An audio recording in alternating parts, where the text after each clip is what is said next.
નમો હરિયંતાણમ નમો સિદ્ધાણમ નમો આયર્યાણમ નમો વજ્જાયાણમ નમો લોય સૌવસાઉણમ એસો પંચ નમુકારો સૌવ પાપપણાસણો મંગલાહાણમ ચ સૌવે સિંબણમમ વૈ મંગલમ મંગલમ ભગવાન વીરો મંગલમ ગૌતમ પ્રભુ મંગલમ સ્થૂલભદ્રાદ્યા જૈન ધર્મો સ્તુ મંગલમ. પ્રવચનનો વિષય છે એક અનોખી યાત્રા, જીવથી શિવ તરફની અને સ્વથી સર્વ તરફની. આજથી આશરે 1060 વર્ષ પૂર્વે બનેલો 51 ગાથાની અંદરમાં જીવના 563 ભેદોને વર્ણવતો આ જીવિચાર નામનો ગ્રંથ. સ્વાર્થની આપણી બહુ સાંકડી દુનિયા, જેમાં વર્ષોથી આપણે કેદ પુરાયેલા હતા, એ અનાદિ નિગોદના સમયથી આપણને જે આ સ્વાર્થની જે ટેવ પડી ગઈ, એના કારણે બધી જગ્યાએ આપણે માત્ર આપણો પોતાનો વિચાર કર્યો. હવે આ મનુષ્યના ભવની અંદરમાં આવ્યા છીએ.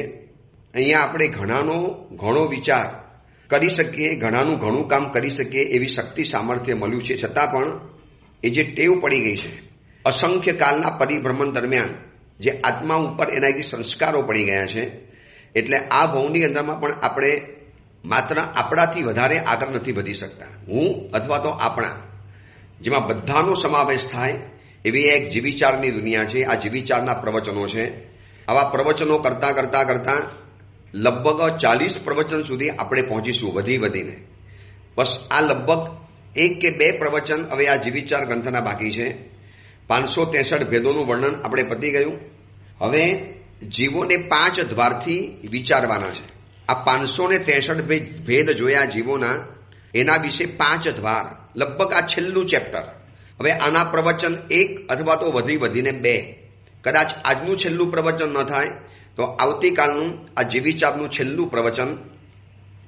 એક પડકાર તો હતો કે જીવિચાર ગ્રંથ ઉપર પ્રવચન કેવી રીતે થઈ શકાય. આમાં એક પણ કથા ના આવે, આમાં એક પણ વર્ણન ના આવે, આની અંદરમાં કોઈ એવી મહત્વની વાતો પણ ના આવે. માત્ર તત્વજ્ઞાન, માત્ર ને માત્ર પ્રભુએ બતાવેલા આ સમગ્ર વિશ્વનું દિગ્દર્શન એ આપણે જીવિચારમાં કરવાનું હતું. છતાં પણ દેવગુરુની કૃપાથી સરસ પ્રવચનો થયા, લોકોને એટલા બધા પસંદ પડ્યા, લોકોને એટલા બધા ગમ્યા છે. બસ આજે આ છેલ્લું અથવા તો આવતીકાલનું એક છેલ્લું પ્રવચન થશે. તો જીવોના વિશેના 5 દ્વાર, એટલે બધા જીવોને 5 દ્વારથી વિચારવા છે. પહેલા તો આવશે શરીરની અવગાહના. અવગાહના એટલે એનું માપ. શરીરનું માપ શું હોઈ શકે? અવગાહના એટલે ઊંચાઈ. શરીર કેટલું ઊંચું હોય, કેટલું પહોળું હોય, કેટલું લાંબુ હોય, એને અવગાહના કહેવાય. બીજા નંબરનું દ્વાર આવશે આયુષ્ય. આ 563 ભેદોમાં અલગ અલગ જીવનું અલગ અલગ આયુષ્ય છે. પર્યાપ્તા, ગર્ભજ, સમૃદ્ધિ, આ બધાનું આયુષ્ય અલગ આવશે. પછી કાય સ્થિતિ. ચોથા નંબરમાં આવશે પ્રાણ અને 5મા નંબરમાં આવશે યોનિ. કેટલી યોનિની અંદરમાં આ લોકો જન્મી શકે. તો આજે આપણે પહેલા દ્વારની વિચારણા કરીએ છીએ, શરીરની અવગાહના. શરીર અવગાહના એટલે ઊંચાઈ. ઊંચાઈ 2 પ્રકારની હોઈ શકે, જગન્ય અવગાહના અને ઉત્કૃષ્ટ અવગાહના. અવગાહનાનો મતલબ આટલો સમજી લેવાનો કે તે જીવની તેવા પ્રકારની ઊંચાઈ. કયો જીવ કેટલો લાંબો પહોળો હોય, કયા જીવને કેટલું કદ મળેલું છે, આ બધું જ અવગાહના દ્વારા નક્કી થાય. તો જગન્યમાં જગન્ય અવગાહના કેટલી? એકદમ મિનિમમ. જગન્ય એટલે એકદમ મિનિમમ, ઓછામાં ઓછી. ઉત્પત્તિના સમયે સર્વ જીવોની જગન્ય અવગાહના અંગુલનો અસંખ્યાત્મક ભાગ જેટલો હોય છે. આજે આપણો જન્મ થયો, કોઈ 5 ફૂટનું છે, કોઈ 6 ફૂટનું છે, કોઈ 6.5 ફૂટના છે, 8.5 ફૂટનો પણ રેકોર્ડ છે વર્તમાન વિશ્વની અંદરમાં. પણ આ બધા જીવો જ્યારે જન્મ્યા, આપણે જ્યારે માના પેટની અંદરમાં જન્મ્યા, અથવા તો વિશ્વનો કોઈ પણ જીવ હોય, ઉત્પત્તિના પ્રથમ સમયે, જે સમયે આપણી ઉત્પત્તિ થઈ અને આપણું શરીર બનવાનું શરૂ થયું, ચેતના બનવાની શરૂ થઈ, એ વધારેમાં વધારે ઓછામાં ઓછું અંગુલનો અસંખ્યાત ભાગ જેટલી હોય. અને ઉત્કૃષ્ટમાં ઉત્કૃષ્ટ, એકદમ વધુમાં વધુ, ઉપરમાં ઉપર, તો કે બાદર પ્રત્યેક વનસ્પતિકાયની 1000 યોજનથી પણ વધુ સ્થિતિ હોય છે. બાકીના સર્વ સ્થાવર અને અપર્યાપ્ત સમુચિ મનુષ્યની અંગુલનો અસંખ્યાત્મક ભાગ. હવે બાકીના મનુષ્યની કેટલી છે એ બધી આપણને બતાવશે, પણ વધુમાં વધુ આટલી હોઈ શકે છે. 1000 યોજન અને 1 યોજન બરાબર 4 ગાંવ એ આજે સમજી લેવાનું. એક ગાંવની અંદરમાં લગભગ 1.5 થી 1.5 કિલોમીટર આવે. એટલે એ પ્રમાણે માપ ગણી લેવાનું છે. શાસ્ત્રમાં જ્યારે પણ 1 યોજન આવે એટલે કે 4 ગાંવ ગણી લેવાના.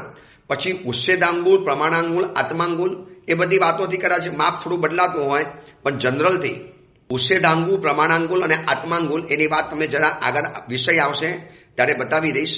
પણ આજે શરીરની અવગાહના દ્વારા બધા જીવોને આપણે તપાસવા છે. હવે પહેલા આપણે જોવું છે બેઇન્દ્રિયના જીવો કેટલા, તો કે એ લોકોની 12 યોજનની અવગાહના હોય, વધીને 12 યોજનનું. એટલે 12 યોજનનો કોઈ બેઇન્દ્રિય જીવ તમને જોવા માટે મળે. પછી તેન્દ્રિય જીવોની અવગાહના છે 3 ગાંવની. એટલા મોટા જીવો જન્મ લે કે 3 ગાંવ જેટલો કદાવર. એટલે એક ગાંવ બરાબર 1.5 માઇલ ગણી લેવાનું. હવે એ પ્રમાણે એટલા માઇલ લાંબો એક તમને તેન્દ્રિય જીવ જોવા માટે પણ મળે. ચૌરિન્દ્રિયની અવગાહના 1 યોજનની હોઈ શકે છે. 4 ઇન્દ્રિયવાળા જેટલા પણ જીવો છે 1 યોજન જેટલો હોઈ શકે છે. આ બેઇન્દ્રિય, તેન્દ્રિય, ચૌરિન્દ્રિય થયા. હવે પંચેન્દ્રિય તિર્યજના અને મનુષ્યના બતાવતા પહેલા આપણે નારકની અવગાહના જોઈ લઈએ કે નારકની ઉત્કૃષ્ટ અવગાહના અને જઘન્ય અવગાહના. તો પહેલી નરકની 7.5 ધનુષ્ય અને ઉપર 6 અંગુલ આ ઉત્કૃષ્ટ અવગાહના છે અને જગન્યથી અવગાહના છે 3 હાથની. બીજી નરકની અંદરમાં 15.5 ધનુષ્ય અને 12 અંગુલની કાયાવાળા નરકના જીવો હોય. પહેલી નરકના જીવો 7.5 ધનુષના ઉપર 6 અંગુલ, બીજી નરકના જીવો 15.5 ધનુષ્ય અને 12 અંગુલના જીવો હોય. આ સર્વજ્ઞ ભગવંતે બતાવેલું અકાટ્ય વિશ્વ છે. સર્વજ્ઞ ભગવંતે કેવળ જ્ઞાનના પ્રકાશ દ્વારા જોયેલી આ બધી વાતો છે. એટલે બીજી નરકનો જીવ કેટલો હાઈટ વાળો હોય, કેટલી એની અવગાહના હોય, એની કેટલી ઊંચાઈ હોય, એનું કેટલું કદ હોય, તો કે 15.5 ધનુષ અને ઉપર 12 હાથ. પછી વધતું જાય, શરીરની અવગાહના વધતી જાય. ત્રીજી નરકની અંદરમાં 31 ધનુષ્ય, 31 ધનુષ્ય. ચોથી નરકની અંદરમાં 65 ધનુષ્ય, 62 યોજન અને ઉપર હાફ ધનુષ્ય. એટલે કે 12.5 ધનુષ્યનું શરીર હોય. પાંચમી નરકની અંદરમાં 125 ધનુષ્યની કાયા હોય. છઠ્ઠી નરકની અંદરમાં નરકના જીવોનું 250 ધનુષની કાયા હોય. અને સાતમી નરકની અંદરમાં 500 ધનુષની કાયા. ડબલ કરતા જવાનું. આ રીતે નરકની અવગાહના બતાવી, નરકના જીવોની અવગાહના બતાવી. સાતમી નરકની અંદરમાં 500 ધનુષના કદાવર જીવો હોય. બધા જ નરકના જીવો 500 ધનુષ વાળા હોય.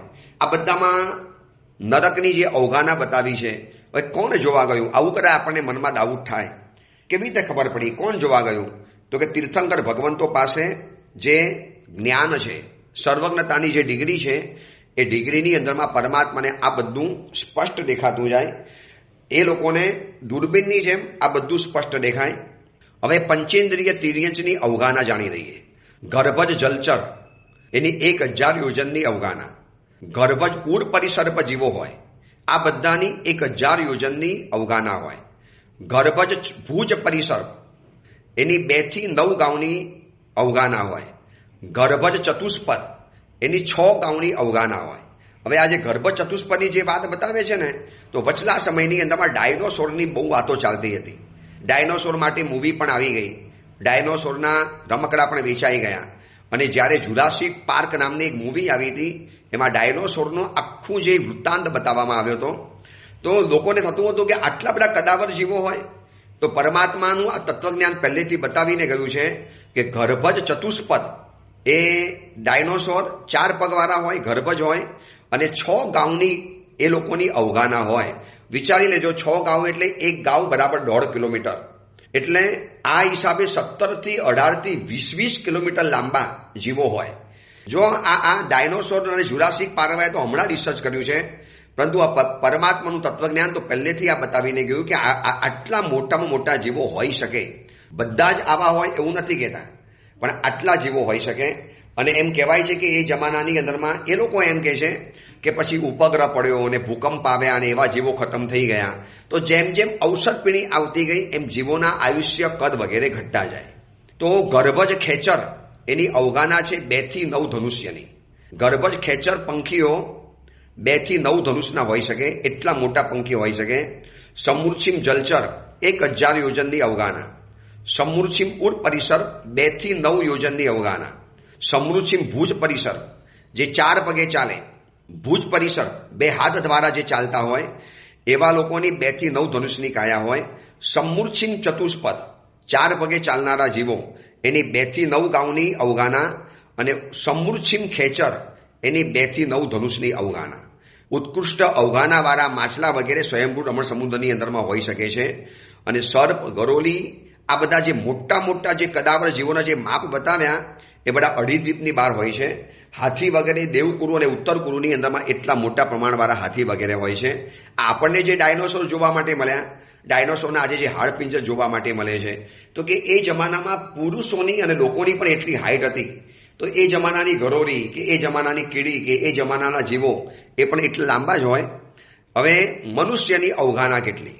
તો કે પહેલા આરાની અંદરમાં ઉત્સર પેઢીની અંદરમાં 6થો આરો, પહેલો આરો અને ઉત્સર પેઢીનો 6થો આરો, એટલે કે અવસર પેઢીનો પહેલો આરો અને ઉત્સર પેઢીનો 6થો આરો એની અંદરમાં ઉત્કૃષ્ટ અવગાહના 3 ગાઉની હોય. એટલે 2 સમય આવે છે ને, અવસર પેઢી અને ઉત્સર પેઢી, જેમાં સતત બધું ઘટતું જાય, બધું ઓછું ઓછું થતું જાય. બલ, બુદ્ધિ, વીર્ય, પરાક્રમ, રૂપ, સૌંદર્ય, સૌભાગ્ય, યશ, નામ, કીર્તિ, સુખ, સુવિધા આ બધું જેમાં ઘટાડો બોલાતો જાય, કડાકો બોલાતો જાય, ઓછા થતા જાય, તો એ બધો અવસર પેઢી કાળ કહેવાય. અને એ બધાની અંદરમાં જેમાં વધારો થતો જાય, વૃદ્ધિ થતી જાય એને ઉત્સર પેઢી કાળ કહેવાય. અવસર પેઢી અને ઉત્સર પેઢી કાળ, તો કે અવસર પેઢીનો પહેલો આરો અને ઉત્સર પેઢીનો 6થો આરો એમાં ઉત્કૃષ્ટ અવગાહના 3 ગાઉની હોય છે. પછી અવસર પેઢીનો બીજો આરો, ઉત્સર પેઢીનો 5મો આરો એની ઉત્કૃષ્ટ અવગાહના 2 ગાઉની હોય છે. પછી અવસર પેઢીનો 3જો આરો અને ઉત્સર પેઢીનો 4થો આરો એની ઉત્કૃષ્ટ અવગાહના 1 ગાઉની હોય છે. અવસર પેઢીનો 4થો આરો, ઉત્સર પેઢીનો 3જો આરો એની અંદરમાં 500 ધનુષની કાયાવાળા મનુષ્ય હોય છે, જેમ શ્રીમંદર ભગવાનના સમયની અંદરમાં હતા છે અત્યારે, અને આદિનાથ પરમાત્માના સમયમાં જેમ હતા ભરત ચક્રવર્તી ખુદ આદિનાથ પરમાત્મા. આ વધુમાં વધુ કે છે. એટલે 500 ધનુષના સુધીમાં હોય. પછી એમાંથી 200 વાળા પણ હોય, 250 વાળા પણ હોય, 150 વાળા પણ હોય, 100 વાળા પણ હોય. જેમ આજે વધુમાં વધુ માણસની 7 હાથની કાયા છે આજે, તો શું બધા 7 હાથ વાળા જ હોય છે? કે કેટલાક 1.5 ફૂટિયા નથી હોતા, કેટલાક 2 ફૂટના પણ નથી હોતા, પણ વધુમાં વધુ 7 હાથની કાયા. તો ચોથા આરાની અંદરમાં અવસર પેઢીનો 4થો આરો અને ઉત્સર પેઢીનો 3જો આરો એમાં મનુષ્યોની ઉત્કૃષ્ટ અવગાહના 500 ધનુષની હોય. અવસર પેઢીનો 5મો આરો અને ઉત્સર પેઢીનો 2જો આરો એમાં ઉત્કૃષ્ટ અવગાહના 7 હાથની હોય. પછી અવસર પેઢીનો 6થો આરો અને ઉત્સર પેઢીનો પહેલો આરો એની અંદરમાં ઉત્કૃષ્ટ અવગાહના 2 હાથની હોઈ શકે. આ રીતે બતાવ્યું છે. હવે દેવની અવગાહના કેટલી? પહેલું દ્વાર જે આપણે અવગાહના જાણવાનું છે એમાં દેવનું ભવનપતિ 7 હાથના, વ્યંતરો 7 હાથના, જ્યોતિષ દેવતાઓ 7 હાથના, પહેલા બીજા દેવલોકના દેવતાઓ 7 હાથના. હવે નરક કરતા અહીંયા ઉલટું છે. નરક જેમ જેમ આગળ વધે એમ એની અવગાહના વધે. દેવલોકની અંદરમાં જેમ જેમ જેમ ઉપર જતા જાઓ એમ અવગાહના ઘટતી જાય, શરીરનું કદ ઘટતું જાય. તો જો ભવનપતિ, વ્યંતર, જ્યોતિષ અને પહેલો બીજો દેવલોક આ બધાની 7 હાથની કાયા હોય. ત્રીજો અને ચોથો દેવલોક છે એની 6 હાથની કાયા. 5મા અને 6ઠ્ઠા દેવલોકની અંદરમાં 5 હાથની કાયા. 7મા અને 8મા દેવલોકની અંદરમાં 4 હાથની કાયા. 9 થી 12મા દેવલોક સુધીની અંદરમાં 3 હાથની કાયા. 9 ગ્રૈવેયકની અંદરમાં 2 હાથની કાયા અને 5 અનુત્તરની અંદરમાં 1 હાથની કાયા. માત્ર એક જ હાથનું શરીર હોય 5મા અનુત્તર વિમાનની અંદરમાં. વિમાન લાખો અને કરોડો યોજનનું મોટું અને એમાં શરીરની અવગાહના માત્ર એક જ હાથની હોય. હવે ઉત્તર વૈક્રીય શરીર કોઈ કારણ પ્રસંગે દેવતા, નરક અથવા તો લબ્ધિધારી મનુષ્ય, તિર્યંચો પોતાના મૂળ શરીરથી જુદું ઉત્તર વૈક્રીય શરીર બનાવે છે. તો નારકી મૂળ શરીરથી બમણું બનાવી શકે. તિર્યંચ 200 થી 900 યોજનનું હોય. મનુષ્ય 1 લાખ યોજનથી પણ અધિક, 4 આંગર અધિક એટલે સાધિક 1 લાખ યોજન એટલું મોટું ઉત્તર વૈક્રીય શરીર બનાવી શકે. 1 લાખ યોજનનું આખા જમ્મુદ્વીપને ઢાંકી શકે. અને દેવતાને પણ 1 લાખ યોજનનું શરીર બનાવી શકે છે. ઉત્કૃષ્ટ અવગાહના આ કહેવાય છે ઉત્તર વૈક્રીય શરીર. એટલે કે પોતાના શરીર કરતાં બીજું વૈક્રીય શરીર જ્યારે વિકુરવે ત્યારે આવું હોઈ શકે. હવે ખાલી એક માપ બતાવે છે કે શાસ્ત્રીય માપ કેટલું છે. 8 જવ બરાબર 1 અંગુલ. 12 અંગુલ બરાબર 1 વેંત, જે આપણે એક વેંત ગણીએ ને એમાં 12 અંગુલ આવવા જોઈએ, 12 આંગળી આવી જાય. પછી 2 વેંત બરાબર 1 હાથ એટલે કે 24 અંગુલ. પછી 4 હાથ બરાબર 1 ધનુષ્ય એટલે કે 96 અંગુલ. અને 2000 ધનુષ્ય બરાબર 1 ગાંવ અને 4 ગાંવ બરાબર 1 યોજન. 2000 ધનુષ્ય ભેગા થાય એટલે 1 ગાંવ થાય અને 4 ગાંવ ભેગા થાય એટલે 1 યોજન થાય. તો આ રીતે જે યોજનનું જે માપ બતાવ્યું ને ધનુષ્ય અને યોજનનું, એ ખ્યાલ આવે એટલા માટે આ માપ બતાવી દીધું કે જ્યાં જ્યાં તમે આગળ વાંચ્યું કે આટલા ધનુષની કાયા અને આટલા યોજનની કાયા, તો કે 2000 ધનુષ ભેગા થાય એટલે 1 ગાંવ થાય અને 4 ગાંવ બરાબર 1 યોજન થાય. હવે આપણે વિચારવું છે આયુષ્ય, કોનું કેટલું આયુષ્ય છે? આયુષ્ય એટલે જીવને શરીરમાં રહેવાનો કાળ. આપણે કોઈ બોલે કે ભાઈ આની લાઈફ કેટલા વર્ષ છે, જ્યોતિષને આપણે પૂછવા માટે જઈએ કે સાહેબ મારું આયુષ્ય કેટલું છે, તો જ્યોતિષ એની શક્તિ મુજબ, એના અનુભવ મુજબ જે સાચું કહી શકતા હોય તો કે ભાઈ તમારું આયુષ્ય 50 વર્ષનું, 60 વર્ષનું, 70 વર્ષનું. એવી રીતે આયુષ્ય એટલે જીવને શરીરમાં રહેવાનો કાળ જગન્યથી દેવતા અને નરકનો 10,000 વર્ષ જગન્યથી, અને બાકી બધા જીવોનો અંતર મુહૂર્તનો હોય ઓછામાં ઓછો. મારું તમારું વિશ્વના બધા જીવો ઓછામાં ઓછા કેટલું જીવી શકે? અંતર મુહૂર્ત. અને વધુમાં વધુ દેવતાઓનું હોય, ઓછામાં ઓછું દેવતાઓનું હોય છે 10,000 વર્ષ. દેવોની દુનિયામાં અને નરકની દુનિયાનું ઓછામાં ઓછું આયુષ્ય 10,000 વર્ષનું અને વધુમાં વધુ આયુષ્ય આવે છે 33 સાગરોપમનું. હવે આપણે ઉત્કૃષ્ટ જોઈ લઈએ. સૂક્ષ્મ જીવો ઉત્કૃષ્ટથી અંતર મુહૂર્ત જીવી શકે. અંતર મુહૂર્ત એટલે 48 મિનિટ. સાધારણ વનસ્પતિ ગાય અંતર મુહૂર્ત જીવી શકે. સમૃદ્ધિ મનુષ્યો અંતર મુહૂર્ત જીવી શકે. અપર્યાપ્તા સર્વે જીવો અંતર મુહૂર્ત જીવી શકે. પર્યાપ્તા બાદર પૃથ્વી કાય 22,000 વર્ષ જીવી શકે. પર્યાપ્તા બાદર અપકાય 7,000 વર્ષ. પર્યાપ્તા બાદર તેવુકાય 3 અહોરાત્ર. પર્યાપ્તા બાદર વાવુકાય 3,000 વર્ષ. અને પર્યાપ્તા બાદર પ્રત્યેક વનસ્પતિકાય 10,000 વર્ષનું એનું આયુષ્ય હોય છે.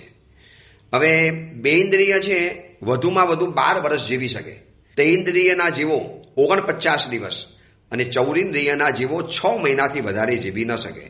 આ માખી, મચ્છર જે બધા આપણે ચૌરિન્દ્રિય જીવો દેખાતા હોય છે, એ લોકો વધી વધીને કહે છે ઓછામાં ઓછા તો અલગ અંતર મુહૂર્ત અને એનાથી લગાવીને વધીમાં વધુ 6 મહિના જીવે.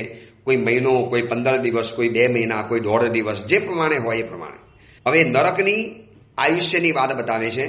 પહેલી નરકમાં જગનની આયુષ્ય 10,000 વર્ષનું, ઉત્કૃષ્ટ આયુષ્ય 1 સાગરોપમનું. બીજી નરકની અંદરમાં જગનની આયુષ્ય છે 1 સાગરોપમનું અને ઉત્કૃષ્ટ આયુષ્ય છે 3 સાગરોપમનું. હવે વિચારી લેજો કે એક વખત જો પાપ કર્મ બંધાઈ ગયું, ઉત્કૃષ્ટ કક્ષાના રાગ, દ્વેષ, ગુસ્સો વગેરે થઈ ગયા, ચરમ કક્ષાની વિષય વાસનાઓનું સેવન કર્યું, જો મરીને નરકની અંદરમાં પહોંચી ગયા તો વધુમાં વધુ 33 સાગરોપમ અને ઓછામાં ઓછું 10,000 વર્ષ. અને ઇન બિટવીન દરેક નરકનું જે જગનની આયુષ્ય છે એ બીજી નરકનું ઉત્કૃષ્ટ આયુષ્ય બની જાય. જેમ પહેલી નરકનું 10,000 વર્ષનું છે તો એનું ઉત્કૃષ્ટ આયુષ્ય 1 સાગરોપમનું છે, તો બીજી નરકનું જગનની આયુષ્ય છે 1 સાગરોપમનું, તો ઉત્કૃષ્ટ આયુષ્ય છે 3 સાગરોપમનું. તો ત્રીજી નરકનું જગનની આયુષ્ય છે 3 સાગરોપમનું, તો એનું ઉત્કૃષ્ટ આયુષ્ય છે 7 સાગરોપમનું. તો ચોથી નરકનું જગનની આયુષ્ય છે 7 સાગરોપમનું, ઉત્કૃષ્ટ આયુષ્ય છે 10 સાગરોપમનું. પાંચમી નરકનું જગનની આયુષ્ય છે 10 સાગરોપમનું, ઉત્કૃષ્ટ છે 17 સાગરોપમનું. છઠ્ઠી નરકનું જગનની આયુષ્ય 17 સાગરોપમનું, ઉત્કૃષ્ટ આયુષ્ય 22 સાગરોપમનું. સાતમી નરકનું જગનની આયુષ્ય 22 સાગરોપમનું અને ઉત્કૃષ્ટ આયુષ્ય છે 33 સાગરોપમનું. આ ભવની અંદરમાં મોજ મજા કરવાનો સમય કેટલો મળવાનો? કોઈ 33 કલાક મોજ મજા કરી શકે છે? વિષય કષાયનું સેવન આટલું બધું કરી શકે છે? અરે વિષયનું સેવન વધીને અડધો કલાકમાં પૂરા થઈ જાય. કષાયોના સેવન કદાચ બહુ તો 2-4 દિવસમાં એનો પારો ઉતરી જાય, પણ એ સમયમાં બંધાઈ ગયેલું આયુષ્ય ઓછામાં ઓછી સજા ઠૂકી રહેશે 10,000 વર્ષની અને વધુમાં વધુ આપી દેશે 33 સાગરોપમની. શું કરશું એ નરકની અંદરમાં? આ ભવના થોડા ઘણા દુઃખો પણ જો સહન નથી થતા તો એ ભવના ઉત્કૃષ્ટ દુઃખો કેવી રીતે સહન થવાના? આ નરકના દુઃખોની અંદરમાં 10,000 વર્ષ પરિપૂર્ણ કરવાના. 10,000 વર્ષ કેવી રીતે કરી શકીશું? એટલે આ ભવની અંદરમાં આ બધું જાણીને, આ જીવિચારના આયુષ્યના દ્વારને જાણી એ શીખવાનું છે કે મારો નંબર આની અંદરમાં ન લાગે, વરના મારું પણ આયુષ્ય આની અંદરમાં ખતમ થઈ જવાનું. અહીંયા નાનકડું દુઃખ 2 વર્ષ ચાલે તો ઊંચા નીચા થઈ જઈએ છીએ, તો 10,000 વર્ષ અને વધુમાં વધુ 33 સાગરોપમ આ નરકની પીડા કેવી રીતે સહન થશે? નથી કરવી તો આ ભવની અંદરમાં અપક્ષ ખાનપાન, રાત્રિ ભોજન, હોટલ, કંદમૂળ, હિંસા, વધુ પડતા રાગદ્વેષ, વધુ પડતા વિષય કસાયેલું સેવન, તીવ્ર આસક્તિ, આ બધું જ આપણે બંધ કરી દેવું પડે. હવે પંચેન્દ્રિય તિર્યજની વાત બતાવે છે. પંચેન્દ્રિય તિર્યજનું કેટલું આયુષ્ય છે? ગર્ભજ જલચરનું આયુષ્ય 1 કરોડ પૂર્વનું આયુષ્ય છે. 1 કરોડ પૂર્વ જીવી શકે છે ગર્ભજ જલચર. એટલું બધા આયુષ્યવાળા હોય છે પંચેન્દ્રિય તિર્યંચો. પછી ગર્ભજ ઉર પરિસર 1 કરોડ પૂર્વ જીવી શકે. ગર્ભજ ભુજ પરિસર 1 કરોડ વર્ષ જીવી શકે, એનું એટલું આયુષ્ય છે. પછી ગર્ભજ ચતુષ્પદ 3 પલ્યોપમનું આયુષ્ય. ગર્ભજ ખેચર પલ્યોપમનો અસંખ્યાત્મો ભાગ. સમૂર્છિમ જલચર 1 કરોડ પૂર્વ જીવે. સમૂર્છિમ ઉર પરિસર 53,000 એટલા 1000 વર્ષ જીવી શકે. સમૃચિમ ભુજ પરિસર 42,000 યર્સ. સમૃચિમ મનુષ્ય 84,000 વર્ષ અને સમૃચિમ ખેચર 72,000 વર્ષનું આયુષ્ય હોઈ શકે છે. આ વધીમાં વધીને જગન્ય તો અંતર્મુહૂર્ત જોઈ લીધું. હવે ઇન બિટવીન આની વચમાં અંતર્મુહૂર્તથી લગાવી અને 72,000ની વર્ષની અંદરમાં કોઈ પણ આયુષ્ય હોઈ શકે. હવે મનુષ્યનું આયુષ્ય કેટલું હોય? તો કે પહેલા આરાની અંદરમાં 3 પલ્યોપમનું આયુષ્ય. બીજા અવસર પીઢીની વાત કરું છું. પહેલા આરાની અંદરમાં 3 પલ્યોપમ, બીજા આરાની અંદરમાં 2 પલ્યોપમનું, ત્રીજા આરાની અંદરમાં 1 પલ્યોપમનું, ચોથા આરાની અંદરમાં મનુષ્યનું 1 કરોડ પૂર્વ વર્ષનું આયુષ્ય હતું. 1 પૂર્વની અંદરમાં 70,560 અબજ વર્ષ આવે. આવા 1 કરોડ પૂર્વ ચોથા આરાની અંદરમાં આયુષ્ય હતું. વિચારજો, 1 પૂર્વની અંદરમાં 70,560 અબજ વર્ષ અને એવું 1 કરોડ પૂર્વનું આયુષ્ય. હવે અત્યારે આપણે જે જીવીએ છીએ 5મો આરો, આપણી જે ભગવાનની આ જ્યોગ્રાફી પ્રમાણે આપણે અત્યારે 5મા આરામાં છીએ. અત્યારે વધીમાં વધીને આયુષ્ય 120 વર્ષનું જોવા માટે મળે છે. પેપરોમાં વાંચીએ છીએ વધી વધીને 120, 123 બસ. પછી લગભગ કોઈનું આયુષ્ય એટલું લાંબુ જોવા માટે નથી મળતું. 200 વર્ષ પૂરા કરનારો કોઈ છે જ નહીં. 150 વર્ષ પારા પણ નથી. 5મા આરામાં વધી વધીને 120 વર્ષનું આયુષ્ય. એ સિવાય 80 વર્ષ પણ હોય, 70 વર્ષ પણ હોય, 50 વર્ષ પણ હોય, 20 વર્ષ પણ હોય, 5 વર્ષ, 10 વર્ષ અને જન્મ લીધાના 2 કલાકમાં પણ માણસ મરી શકે છે. 6ઠ્ઠો આરો જે આવશે એનું આયુષ્ય છે માત્ર 20 વર્ષનું આયુષ્ય. 6ઠ્ઠા આરાની જે ભયંકર જે વર્ણન થાય છે, જે આપણે દીપાવલી પ્રવચનની અંદરમાં જોઈએ છીએ, પરમાત્મા મહાવીર જ્યારે એનું વર્ણન કરે છે, શરીરના રૂંવાડા ખડા થઈ જાય એટલો ભયંકર સમય આવવાનો છે 6ઠ્ઠો આરાની અંદરમાં. હવે ઉત્સર પીઢીની અંદરમાં આનાથી ઉલટું વિચારવાનું, એ નીચેથી શરૂ કરવાનું. 6ઠ્ઠા આરાની અંદરમાં 20 વર્ષ એમ કરતા કરતા કરતા કરતા વધતું જાય અને અવસર પીઢીમાં ઉપરથી નીચે ઉતરવાનું અને ઉત્સર પીઢીમાં નીચેથી ઉપર સમજવાનું. હવે દેવકુરુ અને ઉત્તર કુરુમાં હંમેશા પહેલો આરો હોય. હરિવર ક્ષેત્ર અને રમ્ય ક્ષેત્રની અંદરમાં હંમેશા બીજો આરો. હિમવંત ક્ષેત્ર અને હિરણવણ ક્ષેત્રમાં હંમેશા ત્રીજો આરો અને મહાવીર ક્ષેત્રમાં હર હંમેશ ચોથો આરો.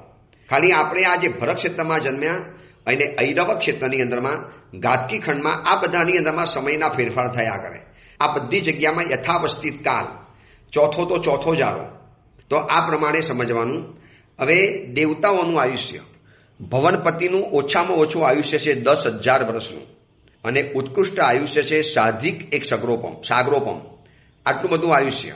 વ્યંતર નિકાયના દેવની અંદરમાં જન્મ થાય તો ઓછામાં ઓછું આયુષ્ય છે 10,000 વર્ષનું અને ઉત્કૃષ્ટ આયુષ્ય છે 1 પલ્યોપમનું. જ્યોતિષ દેવતાઓનું આયુષ્ય 1 પલ્યોપમ અને એના 8 ભાગ અને ઉત્કૃષ્ટ આયુષ્ય છે 1 પલ્યોપમ પ્લસ ઉપર 1 લાખ વર્ષ અને વૈમાનિકોનું આયુષ્ય છે 1 પલ્યોપમનું જગન્યથી અને ઉત્કૃષ્ટથી છે 33 સાગરોપમ. હવે પલ્યોપમ અને સાગરોપમ એને કેવી રીતે સમજવાના? તો એનું માપ જરા સમજવા જેવું છે.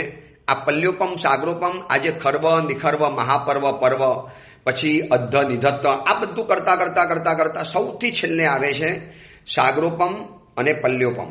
તો 1 યોજનનો ઊંડો, 1 યોજન લાંબો અને 1 યોજન પહોળો આવો ગોળ આકાર, વર્તુળ આકાર કૂવો બનાવવાનો.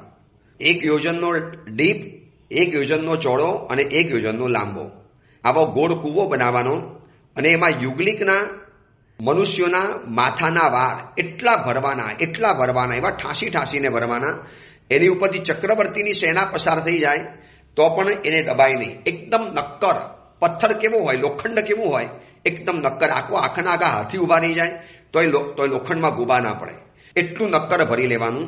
અને અસંખ્ય ટુકડા કરીને આપણી કલ્પના છે, થવાનું નથી. 1 યોજન લાંબો, 1 યોજન પહોળો અને 1 યોજન ઊંડો આવા ખાડાની અંદરમાં ઠાંસીને વાર ભરવાના. પછી દર 100 વર્ષે એમાંથી એક નાનકડો વારનો ટુકડો કાઢવાનો, સાવ ઝીણો, આંખે પણ ન દેખાય. આ કૂવો જ્યારે ખાલી થાય ત્યારે એને એક પલ્યોપમ કહેવાય છે. વિચારજો કેટલા બધા વર્ષો નીકળી ગયા. આટલા પલ્યોપમના આપણે નરકમાં પણ રહ્યા, દેવલોકમાં પણ રહ્યા, છતાંય ધરવ છે આ ભૂમિની અંદરમાં. હજી ફરવા જવું છે, હજી દિવાળીમાં ફરવા જવું છે, હજી મારે દર રવિવારે ફરવા માટે જવું છે. બાબા કેટલું ફરી આયા. વિશ્વની એક જગ્યા નથી જ્યાં નથી ફર્યા. એક પલ્યોપમના આયુષ્ય હતા આપણા, અને આપણે આટલું બધું રખડ્યા છીએ, આટલું બધું ફર્યા છીએ, અને છેલ્લે 33 સાગરોપમ સુધીમાં પણ આપણે ગયા છીએ. પણ એમ લાગે જાણે કશું કર્યું જ નથી, બધું પહેલી વાર થાય છે. 1 યોજન ઊંડો, 1 યોજન લાંબો, 1 યોજન પહોળો એવા કૂવાની અંદરમાં ઠાંસીને જેટલા થાય એટલા મિનિમમ માઇક્રોમમ એટલા ટુકડા કરવાના. દર 100 વર્ષે એક વાર કાઢો એટલે એક પલ્યોપમ પૂરો થાય. આવા 10 કોટી પલ્યોપમ બરાબર એક સાગરોપમ, આવા 10 કોટી સાગરોપમ બરાબર એક ઉત્સર્પિણી, આવા 10 કોટી સાગરોપમ બરાબર એક અવસર્પિણી, આવા 20 કોટી સાગરોપમ બરાબર એક કાલચક્ર, અને આવા અનંત કાલચક્ર બરાબર પૂદગલ પરાવર્ત. અને આવા આપણે અનંત પૂદગલ પરાવર્ત સંસારની અંદરમાં રખડ્યા છીએ. કોઈ હિસાબ માંડી શકાય છે? શું કર્યું એ ભવોની અંદરમાં? આ જ ખાવું પીવું, જલસા, મોજ મજા, એસો આરામ, પાપ, દોષોનું સેવન, વિષયનું સેવન, કસાયનું સેવન, આસક્તિ, અહંકાર, વરી સંસાર વધ્યો, વરી પાછા રખડ્યા, વરી સંસાર વધ્યો, વરી પાછા રખડ્યા. અને આમ કરતા ભવોની પરંપરા પરિપૂર્ણ થઈ ગઈ. ફરી વખત બતાવું છું, 10 કોટી પલ્યોપમ બરાબર એક સાગરોપમ થાય, 10 કોટી સાગરોપમ બરાબર એક ઉત્સર્પિણી, 10 કોટી સાગરોપમ બરાબર એક અવસર્પિણી, અને 20 કોટી સાગરોપમ બરાબર આખું એક કાલચક્ર પૂરું થાય. અને આવા અનંત કાલચક્ર થાય ત્યારે એક પૂદગલ પરાવર્ત થાય. અને આપણે આવા અનંતા બોલ્યા જ કરો અનંત કાલ સુધી. એટલા પૂદગલ પરાવર્ત આપણે રખડ્યા છીએ આ સંસારની અંદરમાં. શું કોઈ જગ્યા ફરવાની બાકી હશે? કાશ્મીર, માથેરાન, મહાબલેશ્વર, લોનાવાલા, ખંડાલા, આબુ, પછી જેટલા પણ ફરવાના ડેસ્ટિનેશન છે દેશ વિદેશના, જ્યાં માણસ ફરવા માટે ઉપડી જાય છે, આ બધી જગ્યાની અંદરમાં અનંત વખત જન્મ લીધો છે. આટલું બધું દીર્ઘ સંસારનું પરિભ્રમણ થયું. આ આપણે 2 દ્વાર જોયા, આયુષ્ય દ્વાર અને અવઘાના દ્વાર. હવે 3જા નંબરનું, 4થા નંબરનું અને 5મા નંબરનું દ્વાર આપણે આવતીકાલે જોઈશું. અને કદાચ આવતીકાલે આ જીવિચારના પ્રવચન પરિપૂર્ણ થવાના. હવે પછી એક નવો કદાચ કથા ગ્રંથ અથવા તો એક ભાવના છે, બહુ લાંબો ગ્રંથ ચાલશે, કુવલી માલાની જેમ સંવેગ રંગશાલા ગ્રંથ. બહુ જાણવા જેવો ગ્રંથ છે. સાધુ ભગવાન અને સાવકો બંનેને માટે કામ લાગે એવો આ ગ્રંથ છે. એની વાત હું તમને બતાવી દઈશ કે કયો ગ્રંથ લેવાનો છે. એટલે 2-4 દિવસનો વચમાં વિશ્રામ કરી ત્યાર પછી તરત જ નવપતજી ભગવંતની ઓરી આવવાની છે. એટલે એની પહેલા બનશે તો પ્રવચન શરૂ કરી દઈશું, નવો ગ્રંથોનું પ્રવચન. આ જીવિચાર ગ્રંથ પરિપૂર્ણ થયો. 9 તત્વ લેવું તું, પણ 9 તત્વને પછી લઈશું. એક સાથે બધું તત્વજ્ઞાન બતાવી દઈશ તો લોકો કદાચ કંટાળી જશે. ઘણા લોકોની માંગ પણ એવી હોય કે ગુરુદેવ એવો પણ ગ્રંથ લો કે જેમાં અમને બધાને ખબર પડે. અમને બધા નવા જીવો છીએ તો અમને બધાને ખબર પડે. આ તો એક જીવિચાર ગ્રંથ ભણવો જરૂરી હતો. વર્તમાન સમયની હિંસક લાઈફસ્ટાઈલ એનાથી બચવું જરૂરી હતું. એટલા માટે આપણે આ જીવિચાર ગ્રંથ લીધો. એ જીવિચાર ગ્રંથના જાણવા દ્વારા કેટલું બધું જાણવા માટે મળ્યું, કેટલી બધી જીવોની વિરાધનાથી આપણે બચી શકીએ છીએ. એ અંગેની બીજી વિશેષ વાત આવતીકાલે કરીશું. એ જ મંગલ કામના મંગલ ભાવના. જેના આજ્ઞા વિરુદ્ધ કાંઈ પણ બોલાયું હોય તો મિચ્છામિ દુક્કડમ.